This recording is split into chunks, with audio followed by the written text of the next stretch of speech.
Hey, Halo, halo. halo bro. Halo. Bro Ariel sudah join bersama kita teman-teman. Halo teman-teman Selamat semua. sore bro. Sore. Itu backgroundnya bagus banget bro, 3D itu bro. Patung ya bro, asli patung ya. Asli patung. Oke teman-teman, kita mulai Impactful Talk kita pada hari ini. Yang paling hot, Bro Ariel ini baru saja melistingkan perusahaannya di Bursa Efek ya. Wow, keren ini ya. Ini membuat gempar seluruh anggota GCI Java ya. Bagi teman-teman yang belum tahu GCI Java itu apa? GCI Java adalah organisasi kepemudaan dari PBB. Rata-rata usia yang bergabung di bawah 40 tahun, terdiri dari berbagai macam pekerjaan, ada yang profesional, ada yang pengusaha, ada juga yang baru merintis usahanya. Tujuan kita bergabung bersama GCI Java tentu membangun networking seluas-luasnya dan saling belajar. Salah satunya melalui program Impactful Talk ini. Baik, sekarang saya ke Bro Ariel. Bro, Ya, bisa cerita sedikit nggak gimana perjalanan background bisnismu itu apa sih bro? Sebenarnya banyak sekali, saya bingung. Silakan bro. Kita cerita mulai awal ya. Kebetulan Ya. saya lulus kuliah waktu itu 2004. Saya ini bungsu, paling kecil. Nah kebetulan dipanggil oleh mama saya waktu itu untuk balik ke Indonesia duluan dibanding kakak-kakak saya untuk bantu pekerjaannya. Ya singkat cerita, bisnis utama kita ini, saya ini bisnis yang generasi ketiga. Jadi bisnis mulainya dari transportasi pengangkutan tetes tebu dan eksportir tetes tebu atau yang kita biasa tahu sugarcane molasses. Jadi waktu saya pulang itu saya membenahi back office orang tua mulai dari sistem administrasinya, pembuatan sistem. Waktu itu masih ingat itu karena ada anggota GCI yang kolaborasi sama saya, Bro Adi Wibisono. Itu paling tahu sejarah saya tuh. Dari 2000 Bro Adi waktu itu masih kuliah di STTS. Sudah saya kasih kerjaan tuh, job pertama kali. Kalau nggak salah di 2005-2006. Kita membuat komputer ERP sistem waktu itu. Nah, singkat cerita karena saya dari generasi ketiga, dengan orang tua saya generasi kedua, jadi ada beda pemahaman. Sehingga saya mendirikan perusahaan sendiri waktu itu. Di tahun 2007, saya dirikan perusahaan transportasi juga sama, tapi di segmentasi yang berbeda. Saya waktu itu lagi hot-hotnya crude palm oil, CPO. Jadi saya masuk ke bisnis itu. Saya partner dengan Sinarmas. Perjalanannya kok bisa sampai dengan Sinarmas itu, wah panjang itu. Ya benar-benar ini kita kerja keras ya. Karena saya bukan dari didikan keluarga yang dimanja-manja. Modal pun saya nggak dikasih. Saya ini nggak dikasih modal. Nyari sendiri. Kalau utang dikasih, saya dikasih utang. Saya dikasih utang. Kena bunga nggak bro? Kena bunga. Saya sudah buka-bukaan ini ya. Modalnya utang, truknya pun sewa. Bayangin. Jadi pokok diporotin terus semua sama orang tua saya. Gitu ya. Habis itu ini orang tua lu enggak dengar kan, Bro? Oh, sudah tahu saya live. Oh, sudah belak-belakan. Oh, iya, okay. Karena kan sekarang udah beda. Diporotin sama orang tua dan disuruh bantu juga mensistem perusahaan. Dia tidak digaji juga. Kurang apa ini penderitaannya nih? Sudah tidak digaji, nyari bisnis sendiri, tidak dimodali, truknya sewa. Itu yang gembleng mental saya. Jadi saya waktu itu bisnis ada di Probolinggo, benahin bisnis orang tua saya di Probolinggo. Kebetulan orang tua saya juga punya kantor cabang di Surabaya dan Jakarta. Saya waktu itu, ada satu nilai positif. Lahan itu saya tidak ditarik sewa. Kantor dikasih. Nah, itu doang itu. Modalnya dikasih kantor, meja, kursi, mesin fax, bolpen, kertas. Itu modalnya. Lainnya nggak ada modal, nyari sendiri semua. Nah, dari ternyata manfaat gen cuma satu itu ya bro ya? Iya, kertas, bolpen, tip X itu saya hitung tuh, karena jadi inventaris saya itu, peluru saya itu, waktu kerja pertama kali. Nah, karena mental didikan dari orang tua saya seperti itu, akhirnya saya Sempat komplain nggak, bro? Sempat komplain nggak? Oh enggak. Mengeluh gitu? Karena saya pernah komplain cuma gini, kamu sudah enak, mama papa kuliahin di luar negeri. Ya apa gunanya kamu kuliah luar negeri? Gitu jawabannya. Ya kan? Oke. Ya itu akhirnya yang gembleng saya juga. Akhirnya saya berusaha pulang pergi Probolinggo Surabaya waktu itu. Jadi belum ada tol dan belum lapindo juga waktu itu, jadi masih kategori ya lumayan cepat dan tidak trafficnya tidak seramai sekarang. Saya dikenalkan oleh seorang teman kakak saya itu ke perusahaan Sinarmas ini. Awalnya dulu anak perusahaan Sinarmas ini belum miliknya Sinarmas. Singkat cerita terjadi kesepakatan, oke, perusahaan pertama saya yang saya dirikan sendiri berdiri. PT Raja Wali Dwi Putra Indonesia. Terus berjalannya waktu, karena beda pemahaman juga sama orang tua, saya sudah membuat sistem, habis itu saya tinggal. Saya memimpin perusahaan saya. Gitu ya. Tapi seiringnya waktu tetap berantem terus. Lagi-lagi karena pengalaman dengan pengetahuan itu tidak bisa bertemu memang. Pengalaman lawan pengetahuan ini sudah pasti terjadi gap. Pengalaman milik orang tua, Iya. pengetahuan milik kamu ya, Saya, bro? Oke. itu nggak bisa. Karena pengalaman itu ada historicalnya kerat. Pengetahuan itu pembuktiannya. Kita bicara dulu secara teori, pembuktiannya nanti. Itu pengetahuan, sifat daripada pengetahuan. Kalau pengalaman itu sifatnya dibangun dulu. Baru bisa bercerita. Nah, Dulu gini loh, dulu gini iya. kan. Jadi Oke. crash. Termasuk waktu itu kan dengan Bro Budi, kita kerjasama 2008, ISO pertama. ISO. Itu di perusahaan saya itu. Surabaya, Bro Budi datang itu perusahaan saya. Jadi orang tua saya, apa itu ISO? Buang-buang duit. Saya cuma bilang, itu duit saya. Udah urusan saya. Gitu loh. Itu lagi-lagi pengalaman sama pengetahuan. Pengetahuan menuntut kita SOP, manajemen, struktur organisasi. Pengalaman menuntut apa? Cuan. Dan terbukti dari dulu tanpa itu cuan. Oh enggak, beda. Pengetahuan itu membangun dengan cara memberi. Pengalaman membangun dengan cara meminta. Itu harus diketahui. Makanya bedanya apa? Pengalaman itu membuahkan hasil instan. Kalau grafik itu pengalaman tuh akan naik dulu terus turun. Gitu ya. Kalau pengetahuan merangkak dari bawah akan naik terus. Tapi lama. Karena pembuktian. Nah, saya bingung nih. 2006 berantem terus, 2007 berantem, telepon kakak saya, Pak Yonatan juga GCI. Saya ojok-ojokin, kembalilah ke Indonesia. Biar suara saya jadi dua. Karena kan pengetahuan jadi dua kan. Lawan, kalau saya sebelumnya enggak, ayah saya, mama saya kompak, lawannya saya. Mati sekutu saya. Saya panas-panasi, saya bilang gini sama Bro Yonatan. Bro, balik sini ke Indonesia. Enak usaha truk. Lawannya orang tua semua, gampang. Mereka bondo otot, kita bondo otak. Saya cuma ngomongnya gitu. Udah deh kesini deh, cari duit di sini gampang. Karena lawannya itu. Kedua, tidak ada anak muda yang berminat usaha truk. Itu bagus sekali itu. Karena ngurusi sopir, semua sama. Kalau saya tanya teman-teman saya yang masih muda, waduh bro, ngurusi sopir bro, ngurusi ini, aduh udah capek dah. Wah, ini peluang bagi saya. Ya kan, berarti kompetisinya nggak ketat. Gitu ya. Mereka nggak mau ya bro ya? Nggak mau. Bukan nggak minat, tapi benar-benar sudah nggak mau. Kalau minat masih dicoba ya, tapi gagal, ini rata-rata orang nggak mau. Ngurusi sopir tuh nggak mau. Nah, kakak saya, Pak Yonatan pulang, Bro Yonatan pulang, mulai 2 lawan 2. Ya kan? Enak.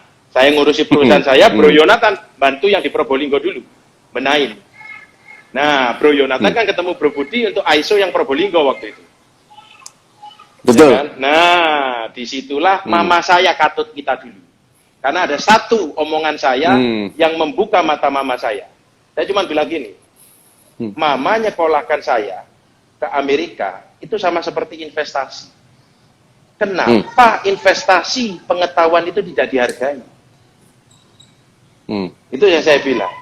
Kita disekolahkan jauh-jauh yang selalu ngomong biayanya mahal, kamu disekolahkan.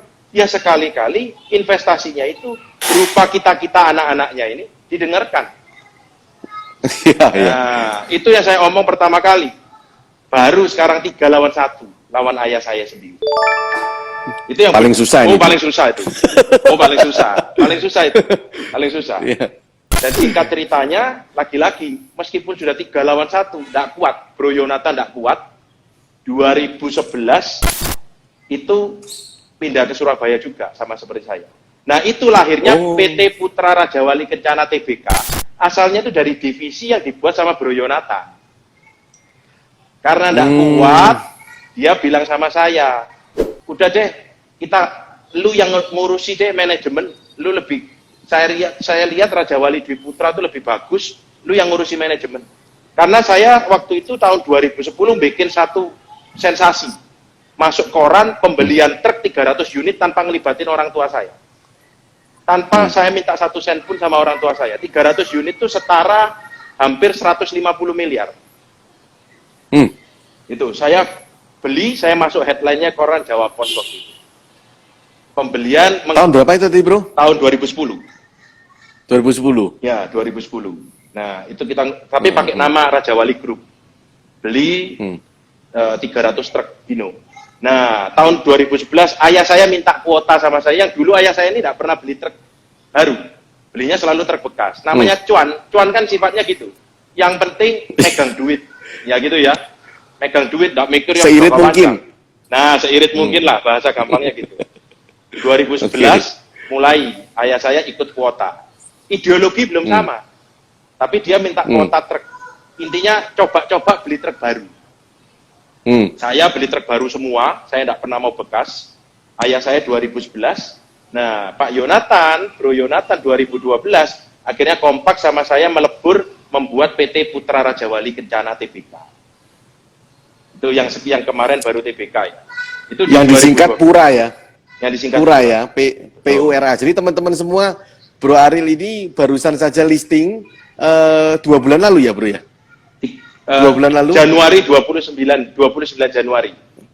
Ya, 3 bulan lalu dengan kode PURA, Pura. Anda bisa klik ya. Dan saat ini sahamnya termasuk kuat ya, ditahan terkena badai Covid ini termasuk kuat. Saya lihat pergerakannya. Jadi teman-teman yang mau memiliki saham Pura bisa beli ya, hubungi sekuritas terdekat. Ya. Dipasarkan di sekuritas kodenya PURA. Nilainya mumpung masih murah. Kita top frekuensi terus. Kemarin di forum kita mengalahkan BRI.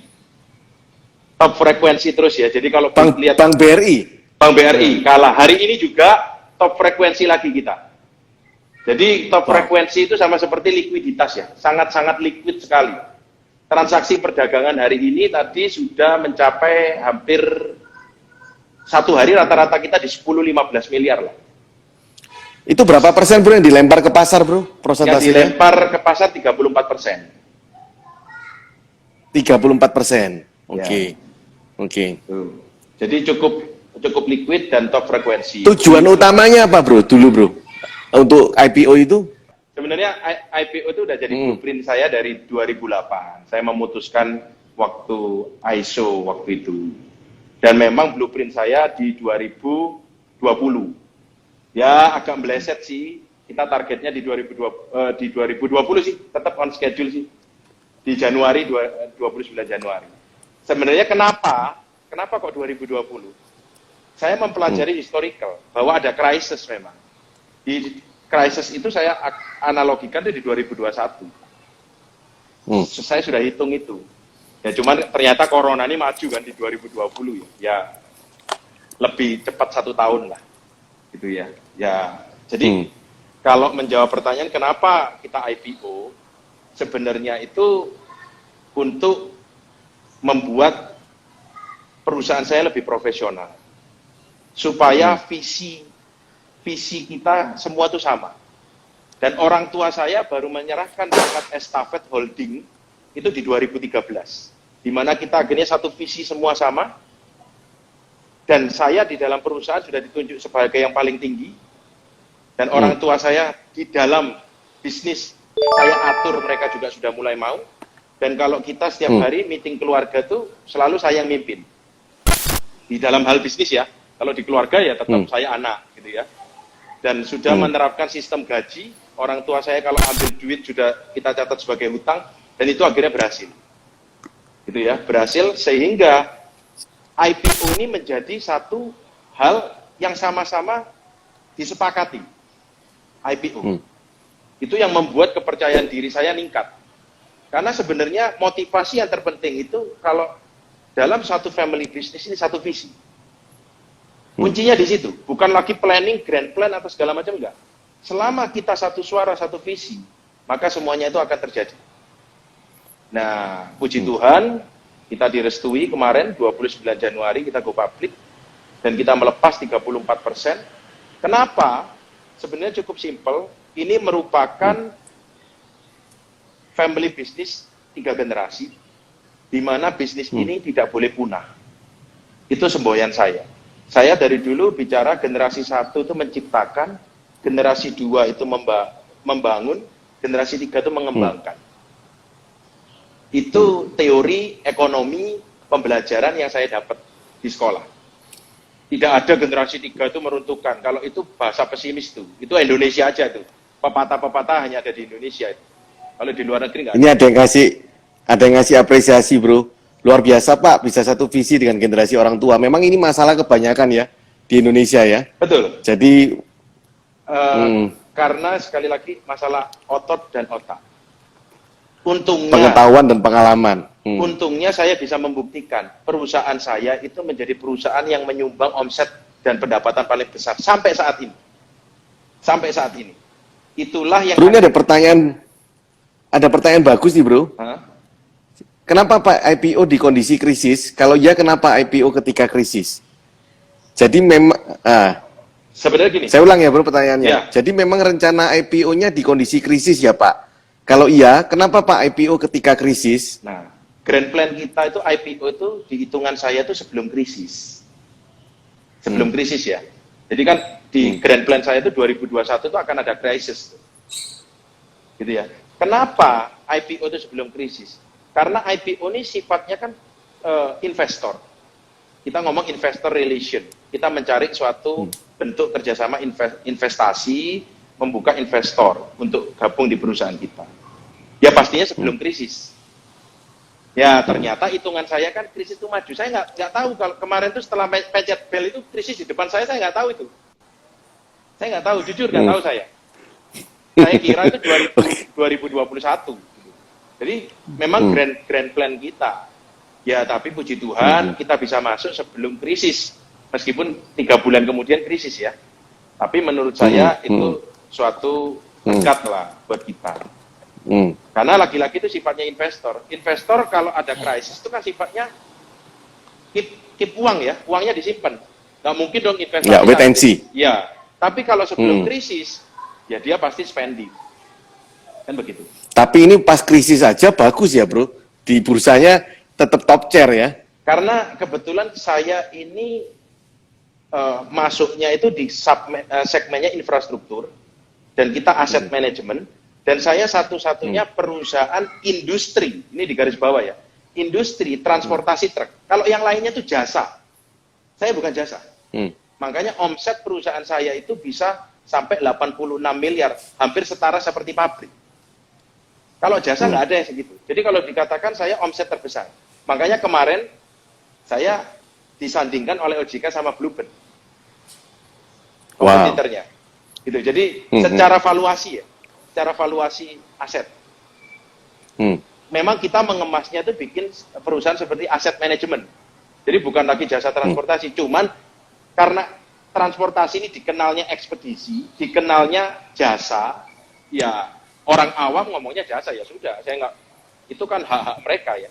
Cuman penjelasan di laporan keuangan kita, di perusahaan kita, dengan sistem kita, dengan manajemen kita, itu aset manajemen.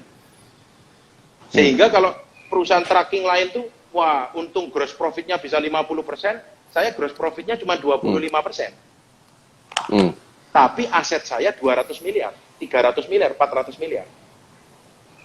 Kalau orang lain profitnya 50%, asetnya 50 miliar.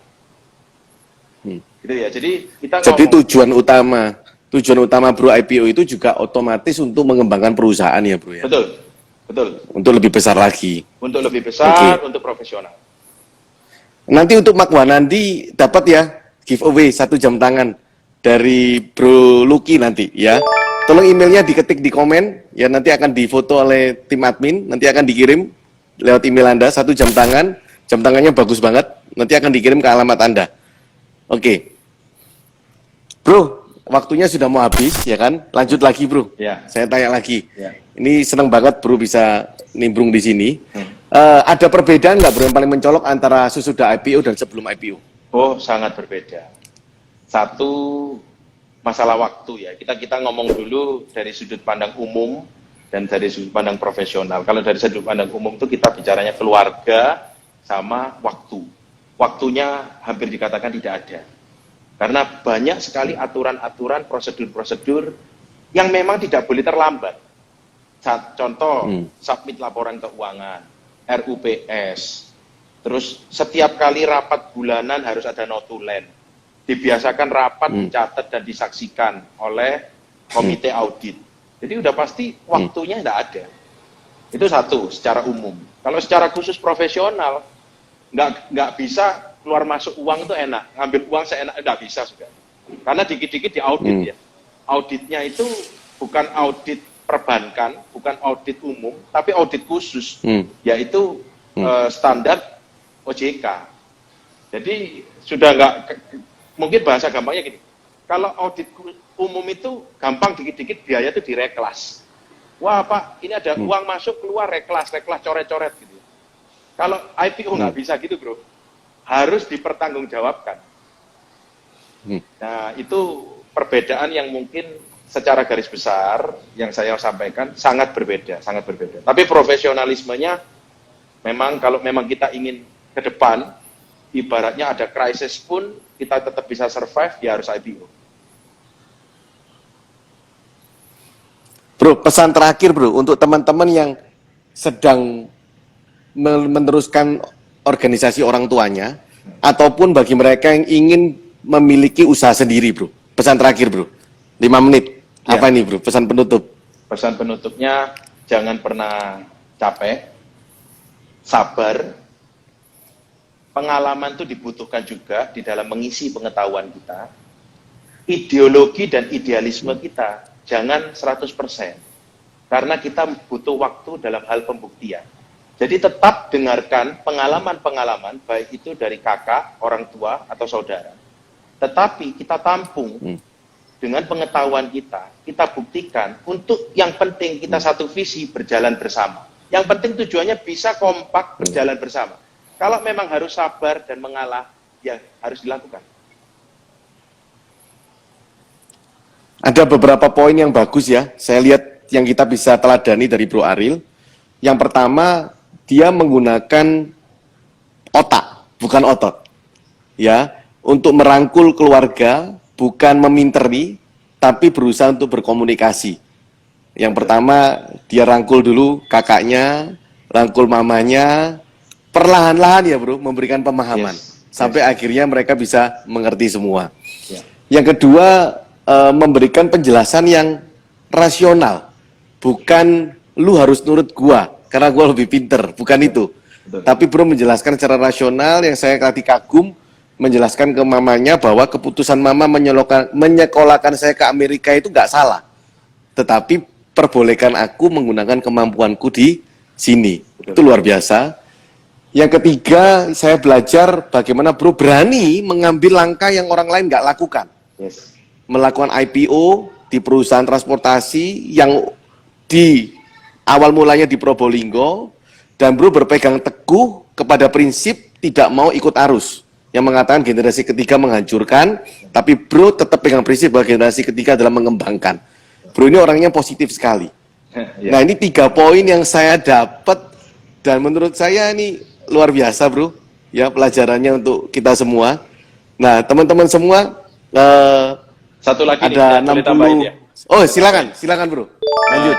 Satu-satunya CEO, ownership, direktur, owner di perusahaan terbuka yang di bawah 40. Jadi saya ini benar-benar mewakili salah satunya. Dan baru diikuti juga teman kita, Pak Felix. Jadi ada 2 sekarang. Yang sebagai owner, pengambil keputusan CEO di usia di bawah 40 tahun, baru 2, saya dan Pak Felix. Bro, kalau saya boleh tahu, karakter bro ini sebagai pengusaha yang paling tepat untuk bro itu apa? Eksekutor, planning, ataukah orang yang waspada, hati-hati? Yang paling mencerminkan bro? Saya leader. Saya pemimpin. Bro memilih sebagai leader. Itu karakter bro ya? Okay. Ya. Kalau bro mencari partner bro, perusahaan bro ada yang partner nggak? Dengan teman baru atau apa? Ada yang partner. Karakter yang paling bro inginkan secara individu untuk bro bisa berpartner dengan dia, apa bro? Hardworking. Pekerja keras. Hardworking. Ya, dan terlibat. Termasuk untuk level-level leader Anda ya bro? Ya, saya nggak nyari investor. Saya cari pekerja. Karena saya sendiri meskipun CEO, saya terjun ke lapangan karena saya mau jadi pemimpin yang memimpin, bukan pemimpin yang menyuruh. Berarti skill leadership itu wajib dimiliki kalau ingin bekerja sama, baik dalam berpartner ataupun menjadi leader di perusahaannya Bro Ariel. Ya. Itu ya bro? Memberikan contoh. Karakter yang paling penting ya? Oke. Ya. Sip, teman-teman semua. Baik, tadi sudah saya catat emailnya dari Mark tersebut ya. Mark siapa tadi sudah saya foto. Anda akan dapatkan 1 jam tangan ya. Nanti akan dihubungi oleh tim admin. Teman-teman semua, ini antusias sekali. Hampir 70 orang Bro Ariel yang join. Waduh, thank you banget sudah ikut dalam Impactful Talk kita. Teman-teman, besok kita ada Impactful Talk berikutnya jam 4 sore dengan Wonder Woman. Wonder Woman-nya GCI Java, Margaret Sriwijaya. Ya, jangan lupa. Nah, kalau kemarin kita belajar dari LP kita Johnny Tio, hari ini juga laki, besok perempuan pertama ya, Iron Lady ya. Kita akan belajar bagaimana seorang perempuan bisa mematahkan bahkan melakukan banyak inovasi-inovasi di bisnisnya. Sahabatnya Bro Ariel juga, pas lokal presiden GCI Java juga. Teman-teman semua jangan lupa yang tadi dapat hadiah, dapat giveaway, subscribe YouTube-nya GCI Java dan follow Instagram-nya GCI Java. Thank you semuanya, Bro Ariel. Thank you. Semangat selalu. Thank you. Sip. Ya, thank you. Salam buat semuanya. Sukses selalu, sukses selalu. Jangan lupa follow IG-nya GCI Java. Yang belum jadi member GCI Java bisa mendaftar ya di IG, bisa kirim message. Thank you semuanya. Thank you. Yang belum nabung saham Pura, mulai dibiasakan menabung saham Pura. Oh ya bro, bisa sampai berapa bro peningkatan sahamnya bro? Targetnya bro? Kita sekarang ini benar-benar harga corona ya, harga diskon price. Ya kita tertinggi sudah pernah di 200. Ya kalau bicara 150, 160, 180 sangat possible. Wow, oke. 180 ya bro? Ya. Berarti bisa lebih dari 50% dari sekarang ya bro? 100% itu. 100% ya? Ya. Wow, sip teman-teman, thank you semua. Jangan lupa beli sahamnya Pura, PURA. Bye, sukses selalu. Sukses selalu.